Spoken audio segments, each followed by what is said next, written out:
Chapter Guild, Stories for Your Mind. Children of the Eternal Dawn. Chapter 1. The Singing Place. The resonance scanner painted everything red. Kess Raventhorn crouched beside a crystalline outcropping 60 meters above the Blighted Below, watching the wasteland breathe. The surface moved the way sleeping things moved, slow and purposeful. Oil light shimmered across 3 centuries of accumulated taint. It was faint enough at this distance that she told herself she was imagining the copper taste at the back of her throat. "We're inside operational parameters," Vera called from above, her voice muffled by the maintenance hatch she'd buried herself in. A spark cascaded past the open cargo bay and died before it reached the ground. "Assuming we don't hit any reality pockets." 6 hours, Thane said, not looking up from the wasteland. He stood at the cargo bay's edge with the stillness of a man counting things that might kill him. His pupils had gone wide and dark, blood sense working whether he wanted it to or not, long enough. The Meridian's Grace hung 30 meters above the canyon rim. Its hull was scored and rescored by a dozen previous descents, each scar a trip that came back. Below them, the fringe wastes stretched toward a horizon of rust-red earth and skeletal cities. They were the bones of a civilization that had died 300 years ago and never quite finished falling. You could still make out the shapes of towers in some places, the suggestion of streets, and the ghost of streets that had once looked permanent.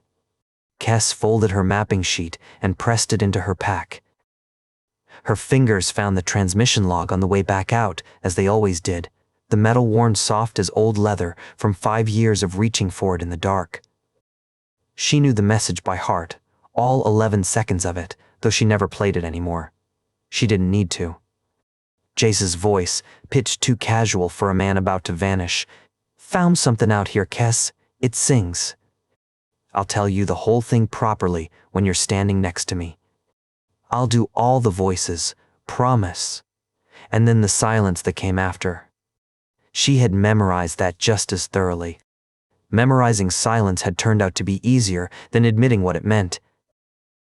Jace had sent it from somewhere close to these coordinates, close enough to matter. "Movement," Thane said. 2 clicks southwest. Through the scanner's crimson filter, Kess caught them, shardwings, a dozen of them banking in tight formation above the wasteland. Crystalline bodies, catching the brass afternoon light, each wing beat precise as a calculation. Beautiful and dangerous, beauty you forgot to fear until it was close. They're hunting. Pyria of the Deep Loom emerged from the cargo hold's shadows. She moved with the unhurried precision her people carried everywhere, never rushing, never lagging. The bark-like texture along her forearms shifted as she watched the formation wheel and tighten. Spiral convergence. Something large drew them. Vera dropped from the maintenance hatch, grease-streaked and already scanning.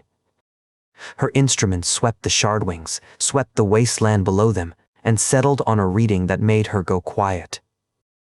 The kind of quiet that meant the numbers had stopped making sense. "Secondary contact," she said finally, "bigger than the shardwings. Moving fast, but not erratically." She tilted the scanner, frowning at it. "The Taint signature is wrong for a holoprowler." "Wrong how?" Kess asked. "Structured. Like it's not just moving through the Taint." Vera looked up from the display. "Like it's organizing it." The silence that followed had weight. Pyria's hand found the cargo bay wall. For a moment, the metal seemed to lean into her palm, warm and yielding under her touch. "Something down there remembers," Pyria said quietly. "The Taint sings differently here, older." The word remained in the recycled air, unanswered. Kess had seen this language before, in the old field reports, from back when expeditions still filed them. The kind of language that got files sealed, families told to grieve and move on, told there was nothing worth recovering, told the below took everyone eventually, and this was no different. She checked her navigation scanner, southwest, past the Shardwing Hunt and whatever had drawn it. 3 kilometers to the coordinates where Jace's final signal had originated 5 years ago, from a place that officially did not contain anything worth dying over. Vera coaxed the last of the damaged circuits back to life, and the vessel steadied beneath them. Power coupling is holding. We have 8 hours before the Dawnforge cells start losing integrity. Tight, but enough, Kess said. She ran the math she always ran, and liked it no better for the repetition. 6 hours to reach the target, 1 hour for investigation, 30 minutes to extract. No room for complications, though the Below had never once failed to provide complications. She activated her light gear, felt the familiar tingle as the protective field rose around her like a second skin. The energy shield would handle light, taint exposure.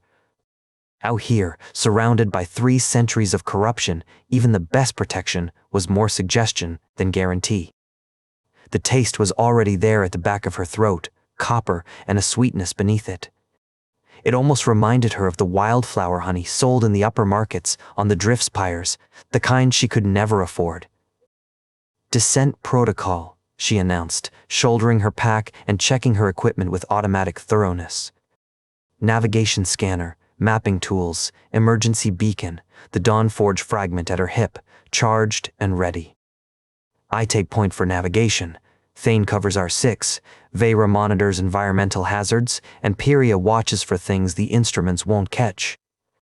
Pyria nodded, her attention already fixed on a point none of the rest of them could see. Thane rolled his neck once, a sound like distant thunder, and checked his plasma cutter.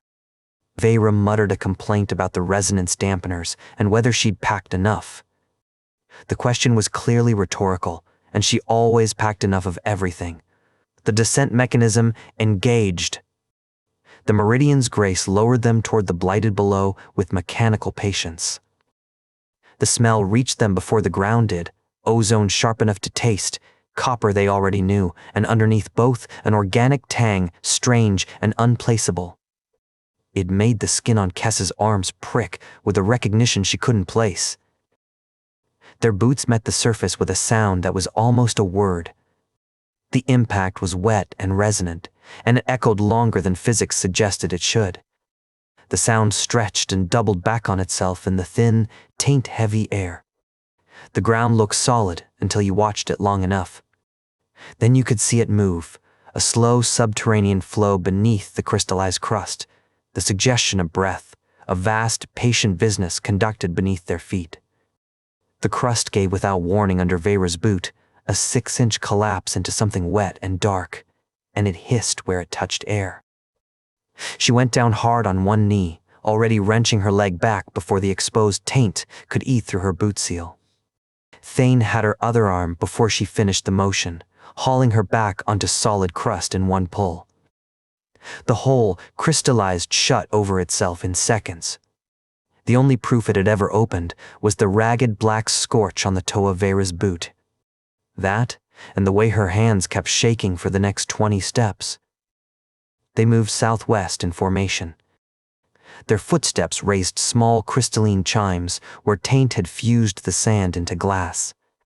The sound followed them and built, each step adding to the last. They walked inside something that had stopped being noise and started being music.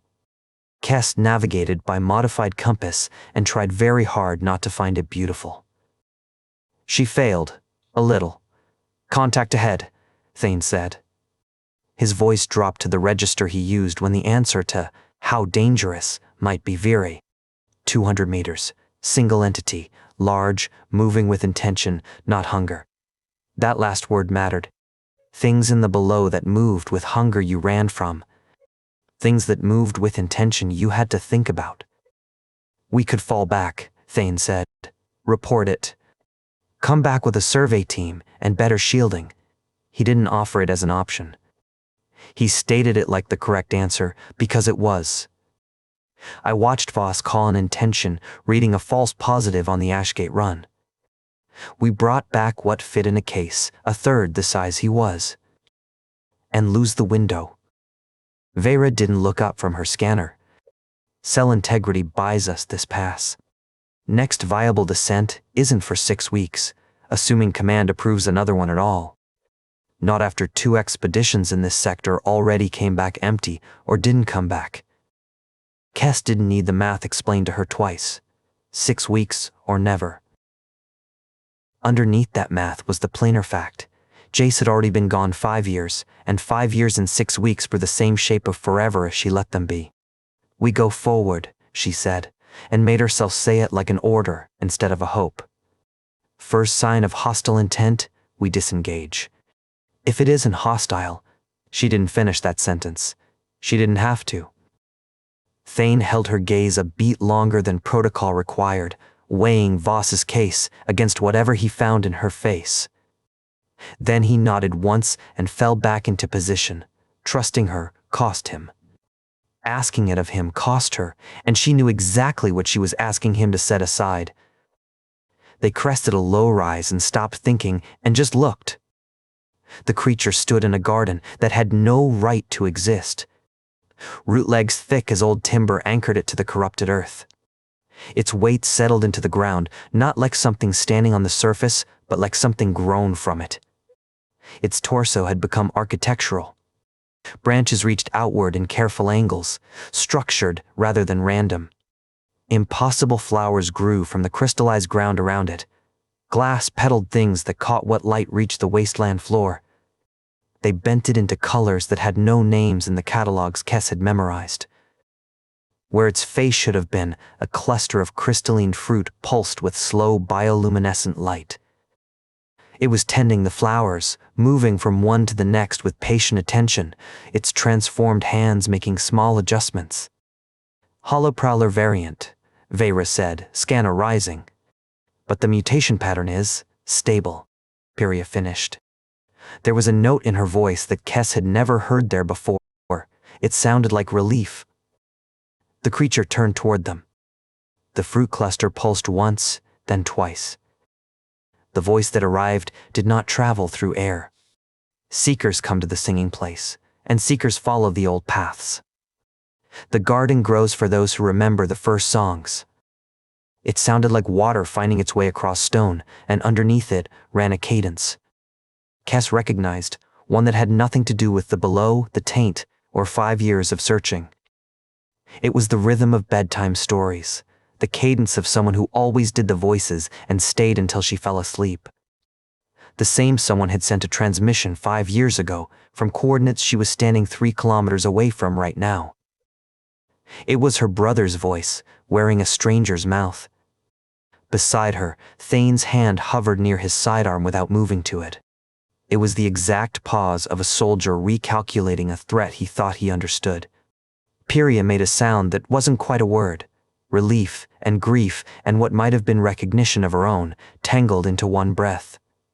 She pressed her palm flat against the crystallized ground. The same certainty that had closed over Kess's chest seemed to rise up through the stone. That certainty should have been comforting. It wasn't. Her heartbeat hadn't caught up with the rest of her. She filed the feeling away and kept walking. The scanner in her hands painted the creature in shifting violet and gold. For the first time since beginning the descent, the readings felt less like warnings than music.